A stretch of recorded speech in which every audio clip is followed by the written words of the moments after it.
Have you ever made a decision that looked totally reasonable, but later you realized that maybe it wasn't driven by the best intentions?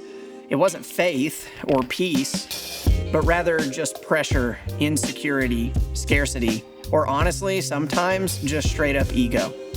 And here's the part that sneaks up on people. If that mindset sits in the driver's seat for long enough, it can rob you of your joy.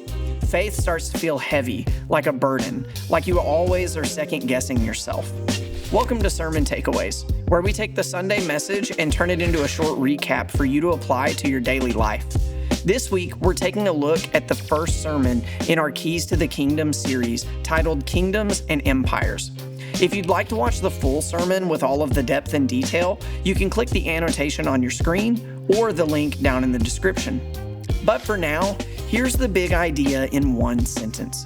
Jesus calls us to reject an empire mindset and embrace a kingdom mindset.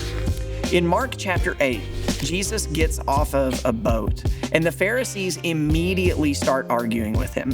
They demand a sign from heaven, not because they're curious, but because they want to test him. And Jesus responds with this deep sigh, like, "Why are you doing this?" And then he says, no sign will be given. He refuses to play by their game, and he just walks away. Jesus gets back into the boat with the disciples, and that's when they realize that they have a problem. They forgot to bring bread. So now, in the middle of all of this, they're stressed out about food. And then Jesus says something that feels kind of random at first. He says, "Beware the leaven of the Pharisees and the leaven of Herod." The disciples hear the word leaven, and they think Jesus is upset because they forgot lunch. But Jesus stops them, and he says, "You're missing the point." He reminds them that he fed the 5,000 and the 4,000. This isn't about bread. Now, for those of you that don't know, leaven is yeast, a small bacteria that spreads through a whole batch of dough. And that yeast, or leaven, is what causes the dough to rise, eventually making bread. Now, Jesus isn't talking about bread in this case. He's talking about mindsets, ways of thinking that start small, but spread quietly and eventually reshape your entire life. Some leaven is good, like the kingdom of God spreading through the world. But here, Jesus is warning about two unhealthy mindsets, two kinds of leaven that build up an empire instead of a kingdom. You see, Jesus came to build a kingdom through grace, love, service, and the gospel. But the world builds empires through self-promotion, status, power, and control. So when we talk about kingdom versus empire, we're really talking about what is driving us underneath the surface. This leads to a very real and practical filter from the sermon. Before making big decisions like a large purchase, a job change, or a big lifestyle shift, pause and ask, is this kingdom thinking or empire thinking? Because sometimes the action looks exactly the same on the outside, but the motivation is completely different. Take getting healthier, for example. If the motivation is attention, approval, or image, that's empire. But if the motivation is to serve God longer, love your family better, and steward your life well, that's kingdom. It's the same result, but a different reason. And here's where this connects back to Jesus' warning. Empire thinking doesn't look the same always. There isn't just one way to drift. Some people drift into empire thinking through religion, trying to perform, trying to measure up, trying to look holy. Other people drift into empire thinking through the world, chasing power, status, and control at all costs. That's why Jesus warns about two different kinds of leaven, the leaven of the Pharisees and the leaven of Herod. The leaven of the Pharisees is what we might call a religious empire. It often starts sincere, but it turns faith into a scoreboard. That's legalism. And over time, legalism steals joy and makes it feel heavy.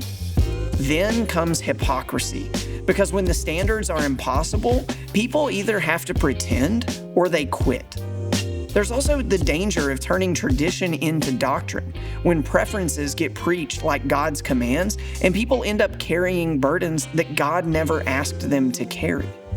And finally, there's status, caring more about looking holy than actually being transformed.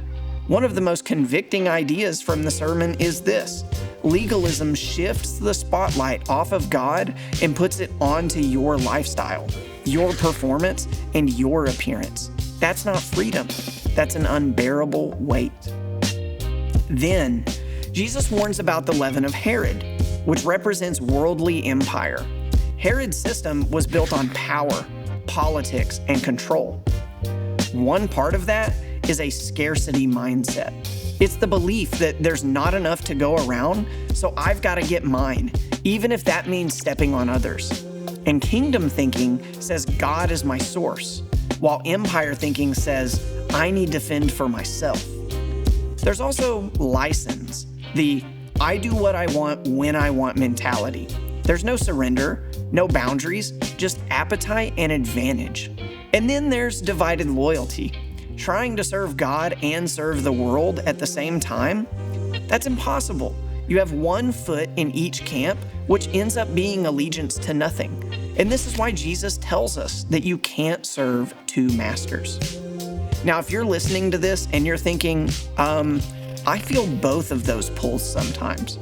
Well, that's just real life. But here's the practical takeaway. You may not be able to stop a thought from showing up, but you can decide whether it gets a home inside of you. When empire thoughts pop up, scarcity, comparison, status, performance, you can name them for what they are and choose kingdom thinking instead, because whatever you feed will grow. So the takeaway this week is simple. Use the filter. When a decision shows up, ask yourself, is this empire or kingdom? What's really driving my decision? And if you want to watch the full sermon, click the annotation on the screen or use the link in the description. And for more content like this, be sure to subscribe and enable notifications so you don't miss the next video. Thanks for spending a few minutes with us, and we'll see you next time for another sermon takeaway.